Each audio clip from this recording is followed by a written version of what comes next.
Let's talk a little bit about condos. Um, I find condos fascinating from a transactional perspective because I always got asked, do I need a survey with a condo? My default answer is there's no land, so you do not need a survey when you're purchasing a condo. From the HOA perspective, and this actually would apply probably to several townhouse communities as well, if I think about like a master community and then a subset community, are there differentiations in condos for, let's say, like floors 3 through 5 versus 7 through 10 being part of different associations or mixed use buildings? What's that process like when we think about condos? Well, you're the expert when it comes to the transactional stuff, Justin, since you did that. We don't create associations. We tend to get involved after they've been created. But since you asked the question, I know you know the answer to this. They just amended the statutes last year to basically say there needs to be a better description of the condominium before it's created in the first place. And that's because, like you said, they weren't really sure what are the dimensions of the condominium. You could, in theory, have different buildings and condos in each building, and they're all connected in some way. And of course, the statutes that deal with side-by-side condominiums is different than the stacked condominiums, particularly when it comes to insurance and who has to buy the insurance and who has to repair things. So condominiums are complicated. It's not just you, it's everybody. Condominiums tend to be a lot more complicated than do homeowner associations.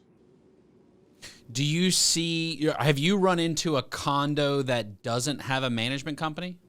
Oh, certainly. I mean, you can have a condominium of two units. So unlike a planned community where you're going to at least have 21 lots to meet the definition, unless you've just adopted the act, even though you're a very small association. Condominiums could be a two-person dental association. You know, they own a building together, and that's a condominium, and the condominium is the dental practice, and we've seen that for various businesses and things like that. So they might well have a management company. They might have a commercial management company, or depending on the circumstances, it might be a small enough venture that they don't feel like they need that. On the other hand, you can have a condominium high rise in downtown Charlotte or Raleigh or Greensboro with tens or 100 units. And of course, not only would you have a manager for that would be credentialed and would be professional, but you might well have what's called an on-site manager. An on-site manager, of course, is just what it sounds like. It's not somebody that works for a bunch of other associations. It's somebody that this is what they do, and they're actually in the condominium most days for most of the day, doing what community managers do.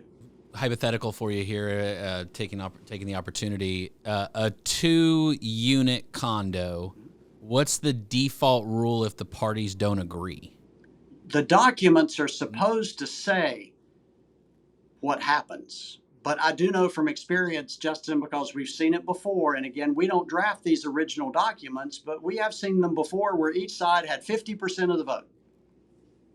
Not so great when they don't agree. And then it's best to have a mechanism, as you can imagine, if you were drafting a legal agreement. Normally, if you have a provision that you realize this could be a deadlock, then there needs to be a provision for what you hop to, like perhaps arbitration or perhaps mediation. Mediation, of course, is you go and you try to talk it out.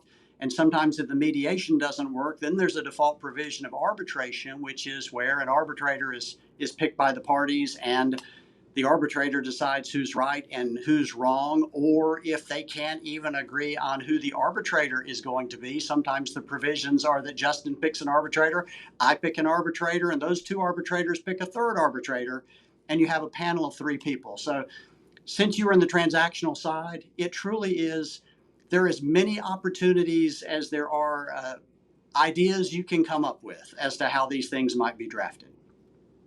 Oh yeah, one of my big things in my, just so you'll know, Justin, the Community Associations Institute of North Carolina does have a mediation program for disputes within HOAs, condos, cooperatives, which is another type of community association.